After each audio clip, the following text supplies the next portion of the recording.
Hello दोस्तों, स्वागत है आपका पीके एग्जाम टूर में। आइए आज का संपादकीय डिक्टेशन 90 WPM के हिसाब से हम लोग देखते हैं। आप लोग मैटर लिखने के बाद ट्रांसक्राइब जरूर करिए।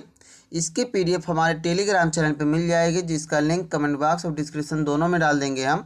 आप लोग वहाँ से जाके मिला के आराम से लिखिए, देखिए आपकी गलती कहाँ हो रही है और गलती से आपकी सुधार होगी, एक्यूरेसी आपकी बढ़ेगी धीरे धीरे। जैसा कि आप सबको पता है, हमारे यूट्यूब चैनल पे डेली 4 मैटर आता है। आप लोग आराम से आइए और अपनी यूपी SSSC स्टेनो 333 और 1224 पदों की स्किल की तैयारी आराम से आप लोग करिए। आप लोग आशा है कि आप लोगों ने होली अच्छे से मना लिया होगा। अब आके आइए आप लोग अपनी स्किल पे ध्यान दीजिए। चलिए मैटर 5 सेकंड बाद स्टार्ट होगा। Ready start.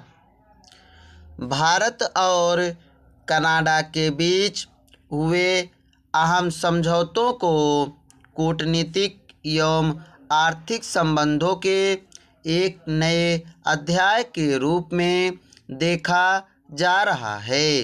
दोनों देशों ने सोमवार को यूरेनियम और दुर्लभ खनिजों की दीर्घकालिक आपूर्ति समेत कई ऐतिहासिक समझौतों पर हस्ताक्षर किए।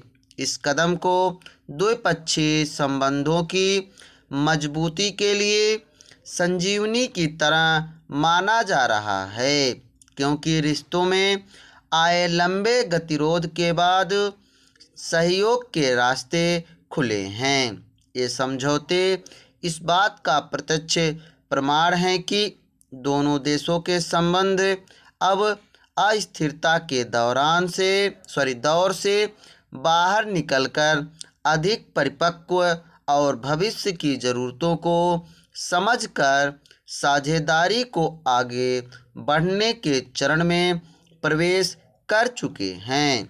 कनाडा से यूरेनियम की आपूर्ति होने से जहां भारत के परमाणु ऊर्जा संयंत्रों के लिए ईंधन की निरंतरता सुनिश्चित होगी, वहीं दोनों देशों में निवेश और व्यापारिक गतिविधियों के नए प्रवाह से आर्थिक विकास को गति मिलने के साथ साथ रोजगार के अवसर भी पैदा होंगे।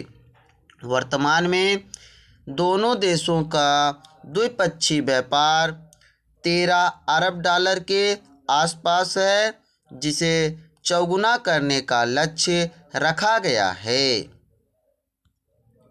गौरतलब है कि भारत और कनाडा के संबंधों में वर्ष 2023 में उस वक्त खटास पैदा हो गई थी जब तत्कालीन कनाडाई प्रधानमंत्री जस्टिन ट्रूडो के कार्यकाल में खालिस्तानी आतंकवादी हरदीप सिंह निज्जर की हत्या के मामले में भारतीय एजेंट की संलिप्तता के आरोप लगाए गए थे। भारत ने इन आरोपों को सिरे से खारिज कर दिया था, लेकिन इस घटनाक्रम के बाद दोनों देशों के संबंध अपने सबसे निचले स्तर पर पहुंच गए थे।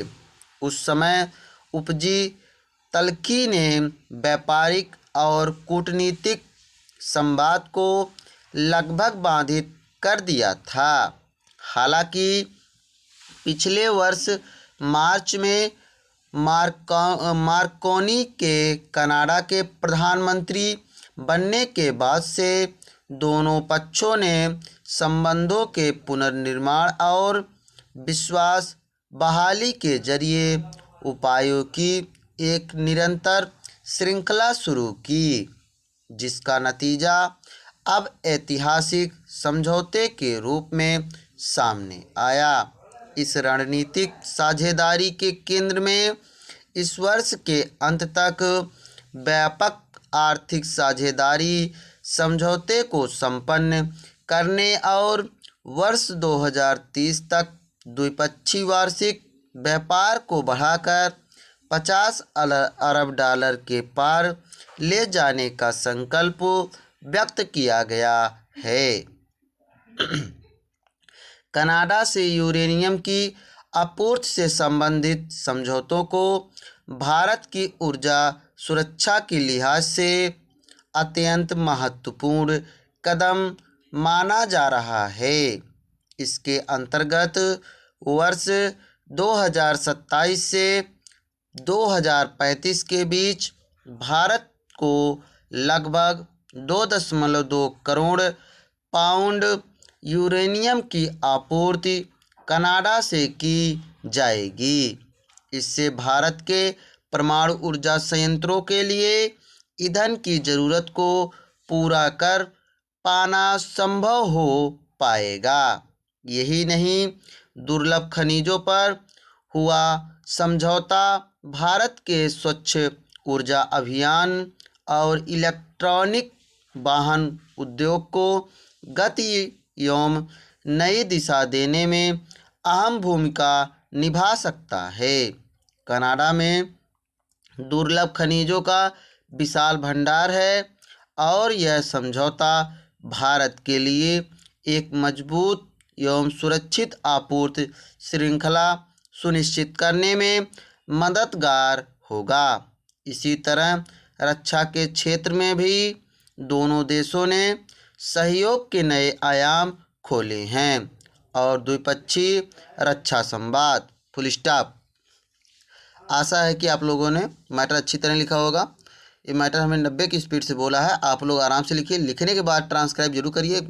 इसकी PDF हमारे टेलीग्राम चैनल पे मिल जाएगी, जिसका लिंक कमेंट बॉक्स में और डिस्क्रिप्शन दोनों में डाल देंगे। थैंक यू, धन्यवाद।